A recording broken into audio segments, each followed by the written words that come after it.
We're putting Dax next to you. Excellent. Are you bringing samples? We don't have a lot left, but Here's good, here's good. I'll convert Ken by the end of the night. He's gonna say, I can't let Mike eat all those. He'll say, I can't let Mike eat all those. So nice. Alcohol white.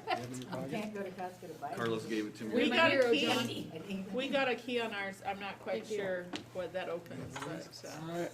Oh, did they steal that from my office? You stole it from my office.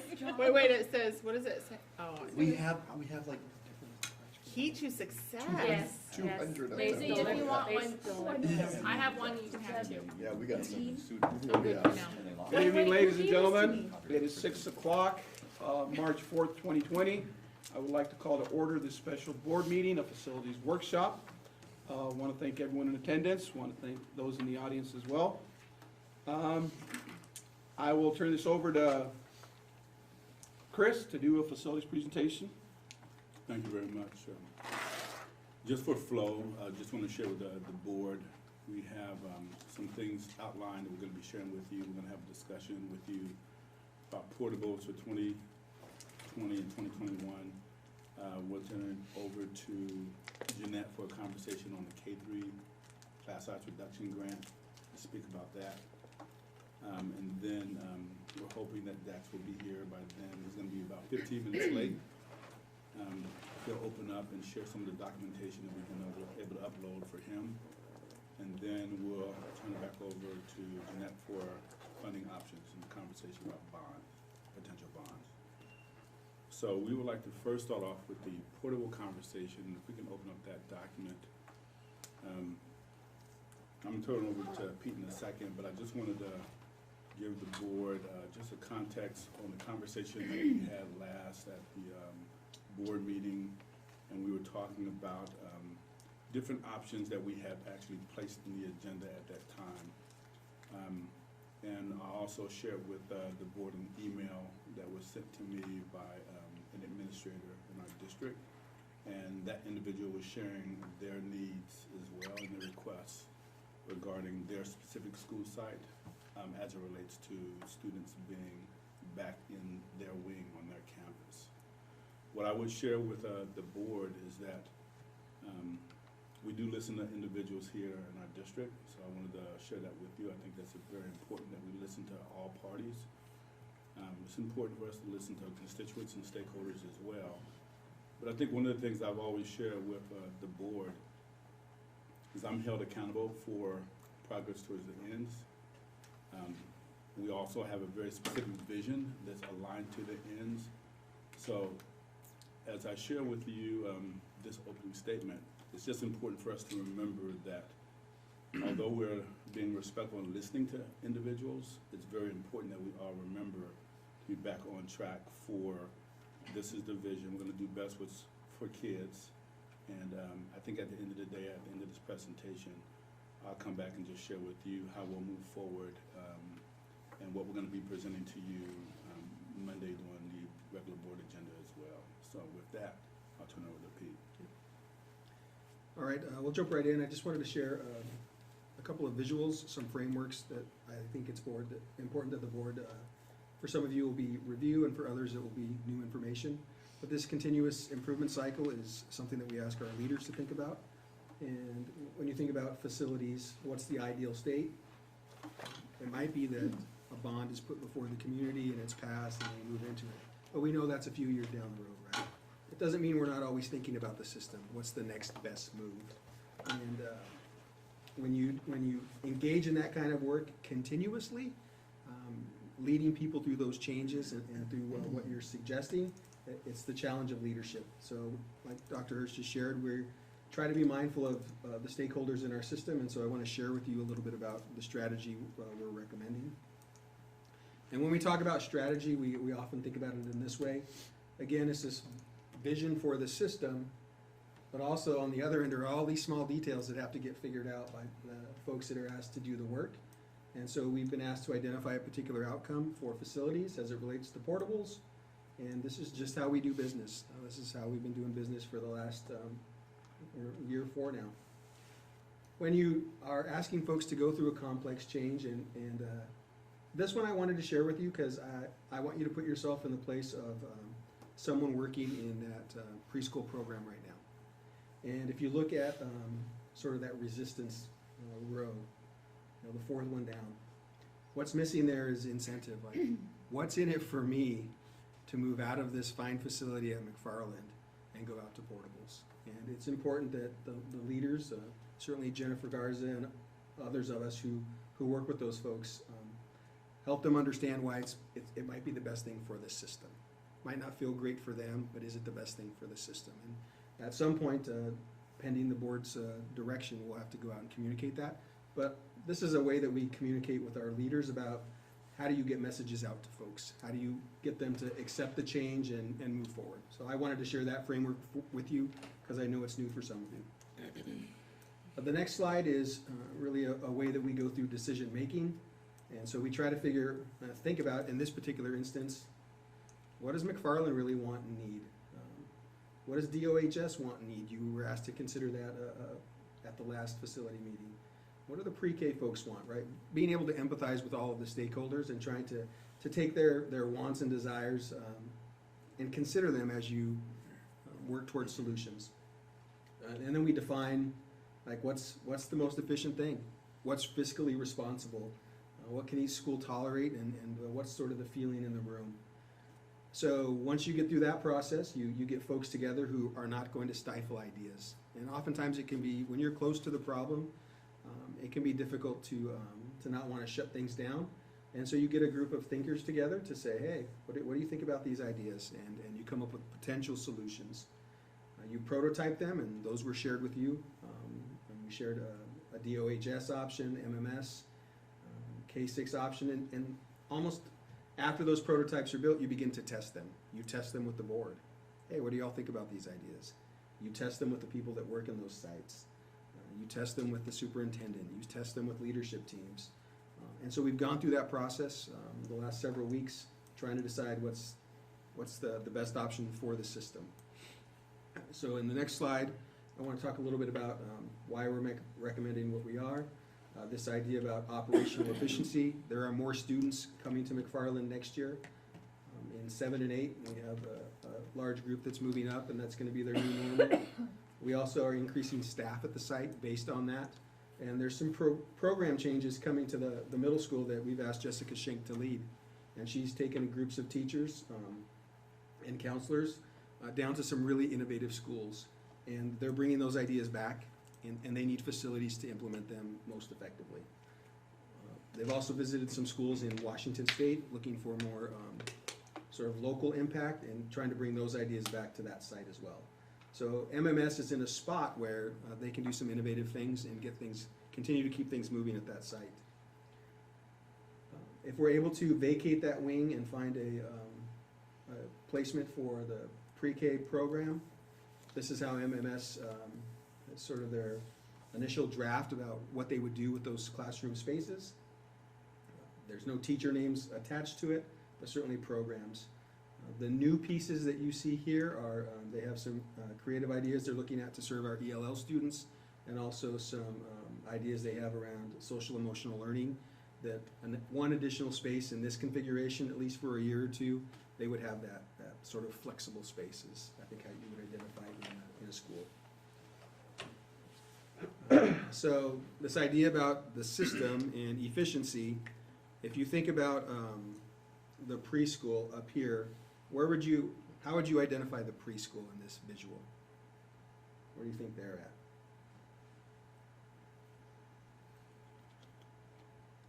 With what they're Which actually shape? accomplishing right now, Yeah, what shape are they? they're the round. Right, they got that ball moving. They got things moving. And, but those other blocks, what I appreciate about those visuals, those can be other sites, other programs. And so the preschool folks are pushing really hard, the ball's rolling, we got some momentum. There are other folks in our system pushing hard as well.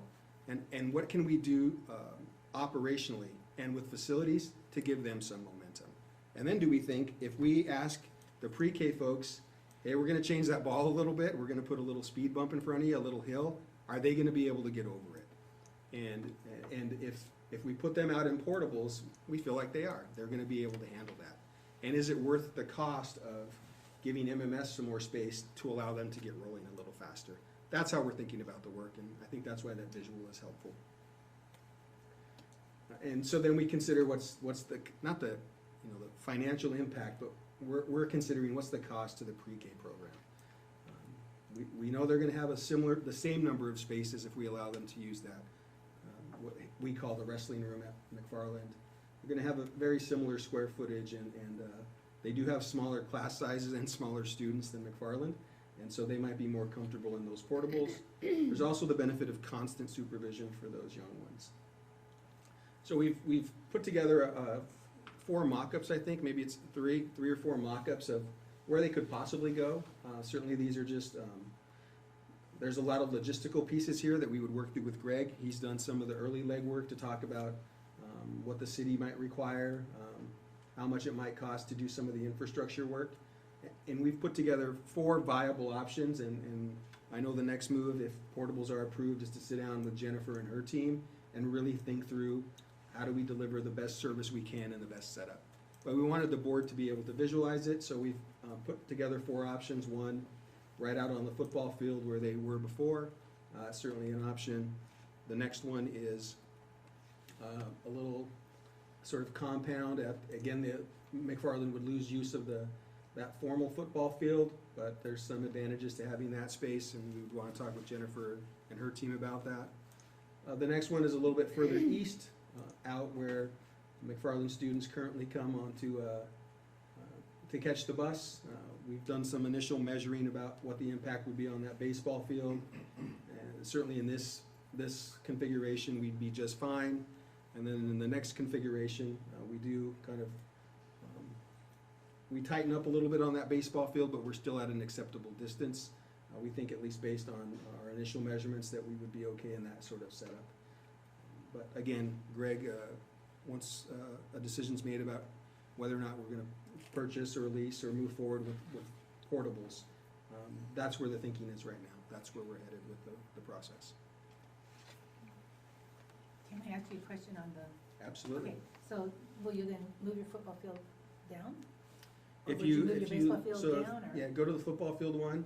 What the district has already done, I think it's the one just above. There's already a temporary field that's been put in place, just below, what is identified as Ash Street there. Okay. So we have goalposts out there. We've been doing that a couple of years now. So yeah, there's a field in place. We could make it work. It's been working for the last couple of years. And that's the space where those prior, or the ones that are there right now, the 2 portables are right here in this space, right? In which space? Right here, where you're showing. There's the front. currently no portables There's on not. the They're football behind field it? Are they this over here year. then? They're in that They're on the parking lot parking next lot. to it. They're in Oh, the top left of the image, yeah. That's why they're dry, huh? Yeah. In each of the scenarios, those 2 portables would go away. It would get moved to OHS. OHS. What's the, because they're dry, that's right, okay. I was saying, what's the cost of just adding 3 and using those 2 without making them moving, but it doesn't work. Well, they have restrooms in them, they just were never plumbed. They could be made wet. They can be made wet. They're also, there's continued, if we purchase 3 and have the 5 here now, we still need 2 at Yeah. OHS. I just didn't know the price of having them move them is pretty expensive. It's, yeah, whether we move them on the football, like 20 feet, or move them to the high school, Same it's price. about the same price. Yeah. The cost isn't the actual moving, it's getting, Loading? it's, yeah, it's the skirting, the utilities, the truck, you know, manpower. Okay. I don't know if you guys saw, they just craned some in over at Inspire Us this week. Yeah, it's pretty cool. What by Inspire sometime? I was wondering how they were gonna put those in, cause they put them like right next to their foundation. I'm like, so the crane does it, huh? They brought a crane them into place. That's a modular building. Any other questions from the board on this topic? If not, this is the recommendation that we will be bringing to the board on Monday. And at this time, we'll turn it over to you, Jeanette, for a class size reduction. Well, before we move on, I do, I'm getting ahead of myself here, but let's Yeah. assume that this proposal or this option is agreed upon. Will pre-K have some say as to what they'd rather for the configuration and placement of them? Yes. Yeah, I think Jennifer and I have had some initial discussions, and she's done some careful thinking about what it would mean to the program. It seems like they've been thinking about this at their site, and so they're gonna bring some questions to the table, and it'll be sort of balancing out what are the pros and cons of where it might go. So certainly wanna hear from them about what would be the best configuration. Thank you. I have a question. So the approval of these 5 portables comes out of what fund? Is that out of our $5 million kitty? Is that out of money that the school district has for capital? Like what? It would depend, on, if we're gonna lease or purchase them. So a purchase would come out of, the capital projects fund, which would come out of that $5 million. Leases are generally operating budget items. Okay, what's your vision with these?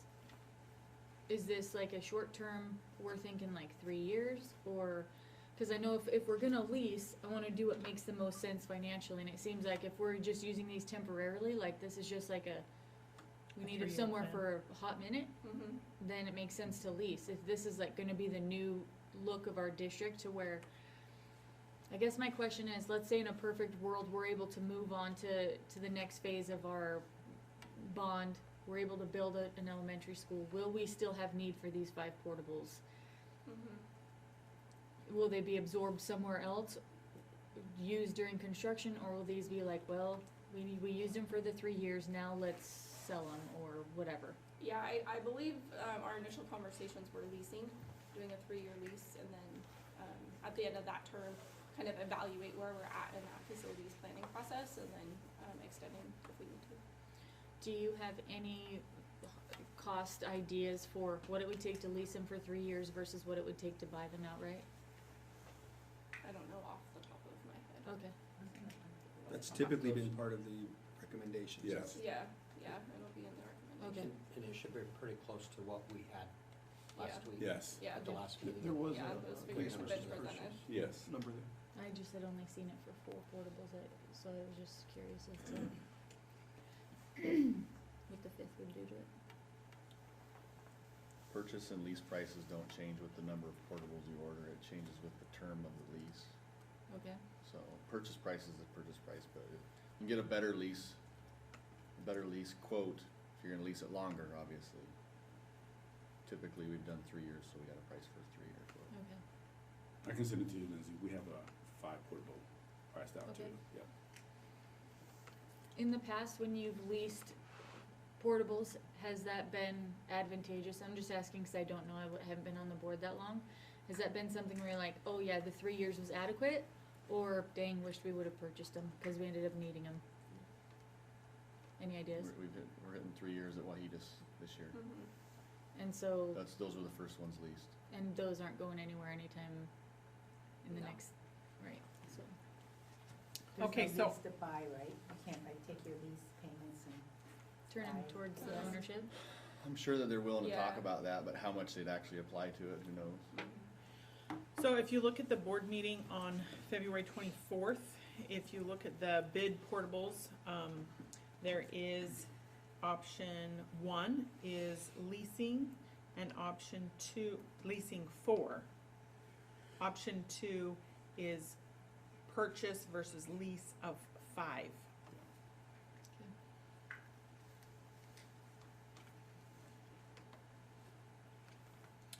So lease, for 3 years, 5 portables is about $470,000. Purchase is $800,000.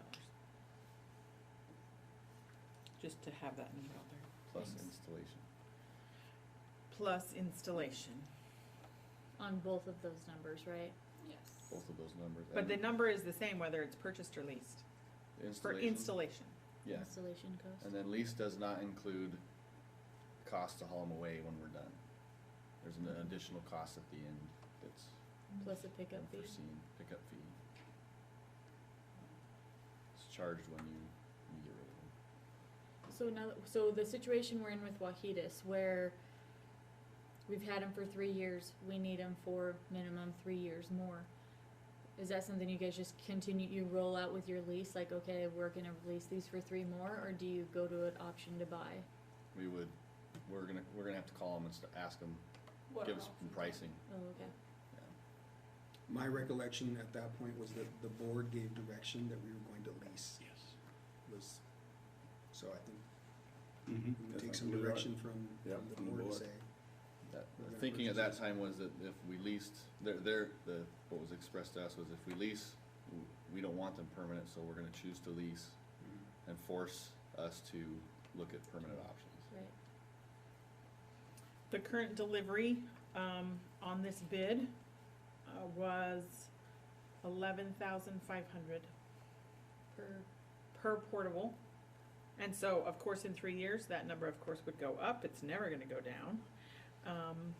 And I would guess fairly equivalent. And that's all on that same document.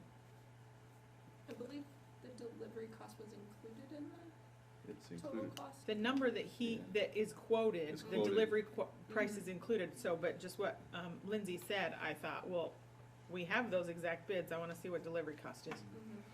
Yeah, So- so that doesn't include like installation, pulling utilities, doing the groundwork. Doesn't- It's yeah, it doesn't. literally just the No. driving the building Driving. and dropping it. Right. Right. Okay. Jeanette? So a follow-up on the K3 grant conversation. So there was a couple questions from the board from the last meeting. And if there's other questions, feel free to chime in. I think one of the big questions, was what costs can come from the grant. So any costs that, the district incurs as part of the process, so whether you have engineering or architecture or anything like that, they're all eligible for reimbursement. So, it's pretty flexible in that, so it's not specific to only contractor cost or only installation cost or anything like that. So, let's see, I think probably the next best thing to talk about is, a modular versus a portable. Because they are two separate things, so, I think I'll have, Greg kind of talk about the specifics of what those specific differences are, as far as setup, as far as functionality, and as far as longevity of, those buildings and cost per square footage of those. So the traditional portables that we've been leasing or purchasing, they're set up on block foundation, not a permanent foundation. So the main difference you're gonna see between modular and portable, when you use those terms, is modular is gonna be on a permanent foundation. It's gonna be a concrete poured stem wall foundation, set permanently for 20 to 30 years. No intention of moving it. Both the portables that we purchase now, they're considered a modular building also. We just don't treat them as such. Some other differences you can get into when you start talking modular is that's gonna be more of a custom design, multiple pieces, different configurations. You can get them in 8 classrooms, 10 classrooms, hallways. Cost doubles per square foot for those based on engineering costs, different requirements that come into play when you go to a bigger building or more rooms, like sprinklers or number of bathrooms or engineering for water hookup. So they are kind of the same, but the biggest difference is modular is going to be, if you're putting in a modular building, it's more of a permanent building and it's going to look more permanent. It's going to have some different features, maybe a little overhang over the front door, things like that. And for grant purposes, it would have to be the modular, permanent or stationary for 30 Yes. years or what have you. Yes. Yeah, we have to certify it for 30 years, and it has to stay there. I have a question about the grant money when you're ready for it. So just to clarify, let's say we're not gonna go to bond until November, but we have to have something moving by June. What would be considered moving by June to move forward with a bond in November, and then we probably wouldn't be able to break ground for, I don't know what construction time is for a school, I'm guessing 6 to 8 months minimum, full utilities, all that kind of stuff. Closer to a year. Yeah. Closer to a year probably, it's 6 to 8 months for a home, so, Probably closer to 18 months. okay, So the bottom line is by June, we need to be what they call in design phase. So if we're gonna move forward with a modular, we would be working with an architect. We would have selected a modular company and working with them on design, basically incurring costs that are eligible to be reimbursed. okay. What if we're not going a modular route and we're gonna shoot for a bond and shoot for an elementary school, then what? Probably start working with an architect, working on drawings, figuring out site, working on that. Can that money go towards pulling utilities to land for the site of a school? I believe so. Yeah, So it's it can be it's part of any of the building. configuration of that elementary school? It gets thrown into the same pot of money you Yeah. would use to build the school. Mhm. Okay, It wasn't really necessarily get designated as classroom money only. okay. They're not gonna say that pipe's not for K3, that pipe's for. Right, right. Yeah. Okay. Any other questions on K3? Yeah, do you, sorry, guys. No, it's all right. Do you feel like that's a feasible option? Just in your professional opinion, a feasible option that we could be moving forward with something by June? Whether it's, towards a modular or towards a school with a bond, like, do you think feasibility wise, that's something that we can pull off between here and June to still capture that money?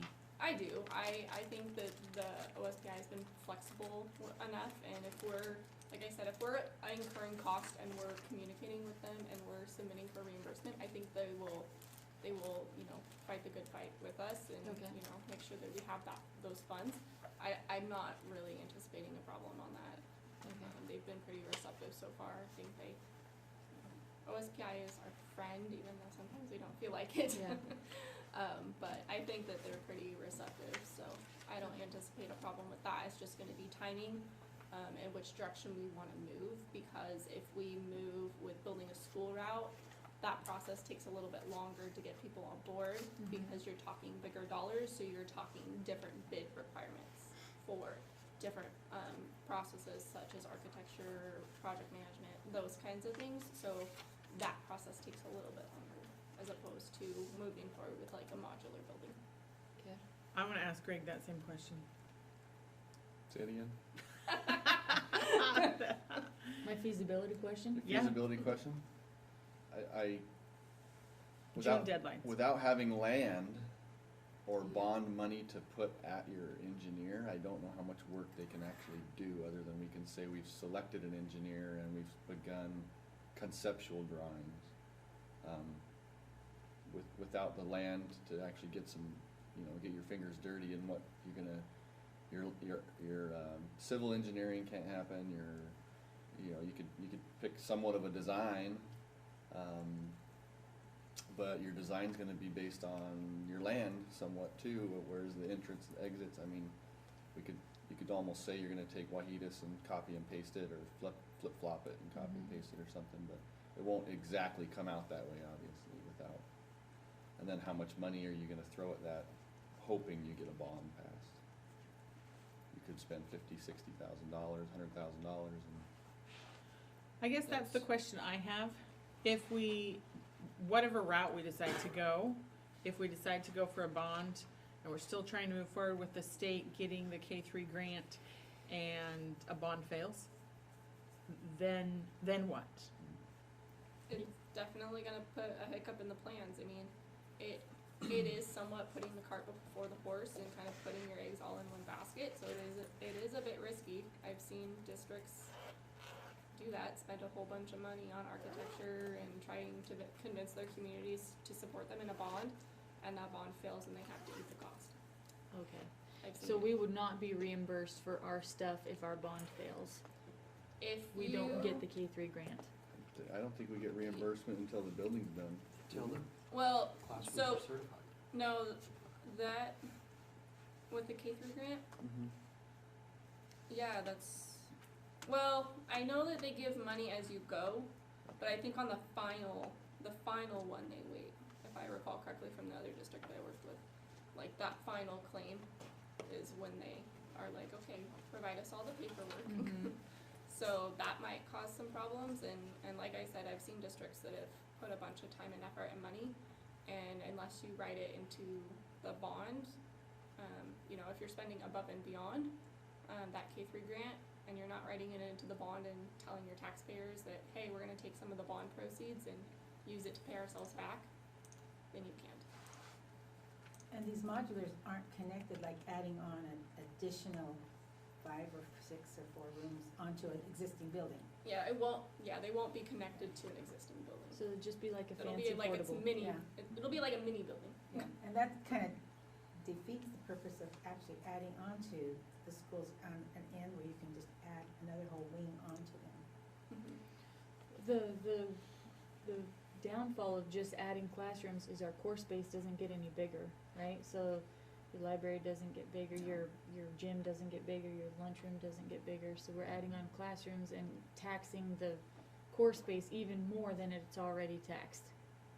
Unless I misunderstood. Yes. That's how Yeah, it's we don't working have out in my brain. Enough Don't room have room anyway, to do that. yeah. Right, and we already don't have space. Well, and depending on what the enrollment is, obviously, I mean, if we just basically swap portables for modular rooms or portables for expansion, wing expansion at a site, and we're just swapping one classroom for one classroom, then You don't have any room for growth. You'll be back to portables the next year. yeah.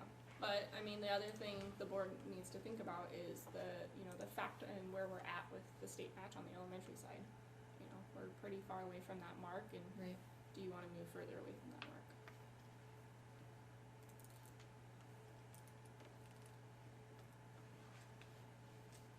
Other questions for K3? Okay, that's, you have your documents, sir. Okay. Just an activity, just walk them through. Sure. Yeah. So, I was asked to take a look at the grade 9-12 situation, what it would take to maximize your state matching funds and eligibility. And so I came up with two models, one option that simply maximizes the state match, and that's a addition of 65,913 square feet. That's based on an analysis of 2019 enrollment. And that is not the previous target square footage to hit house the students for the next 8 to 10 years. So I ran a second option, which was to hit that program, which is the 91,375 square feet. So the primary difference is you have additional square feet to meet the program that was discussed several times over the years, and I believe addressed in previous bond, and that provided the new competition gym, locker rooms, auditorium space, some expansion of the core space, reconfiguration of the entry, potentially recall some of that, and additional classrooms.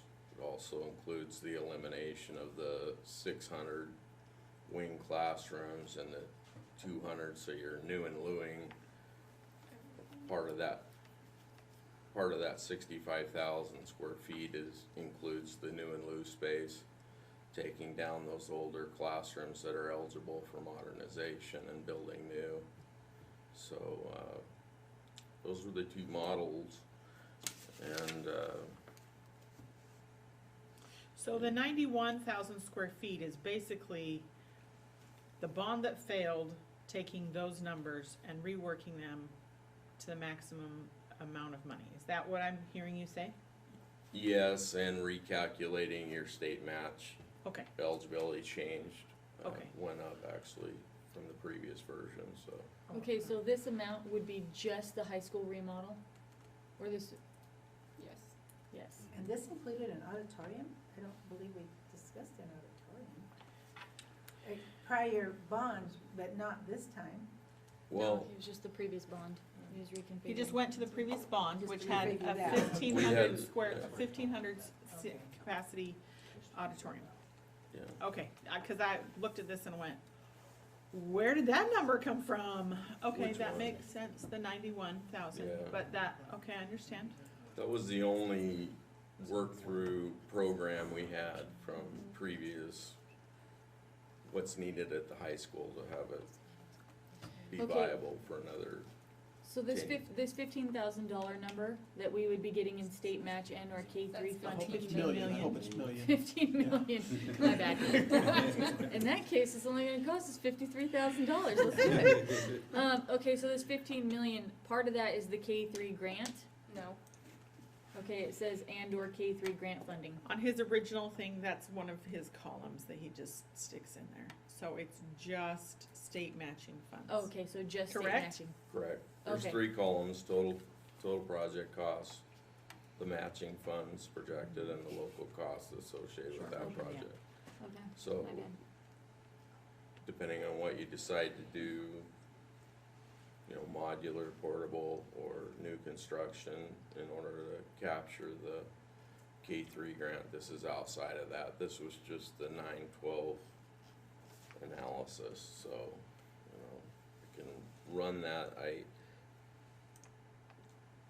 even have some various scenarios with the classrooms, you know, adding 10 here, but where are you gonna add them? Are you gonna add 4 here, 6 here?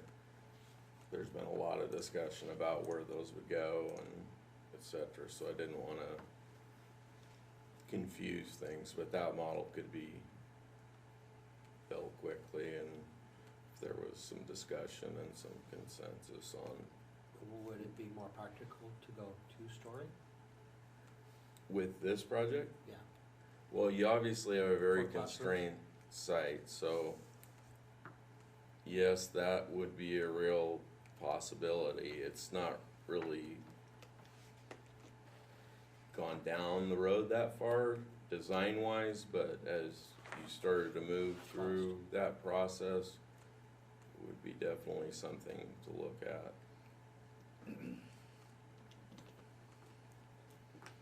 And we did do some preliminary layout on the site of how can you fit 91,000 square feet on that site? And we talked about vacating the road that bisects and try and optimize the use of that campus, but knowing it's small, so you're absolutely right. If we could go up with the building, that's going to allow you to maintain certain aspects of the site that. Have you worked with districts who've done that?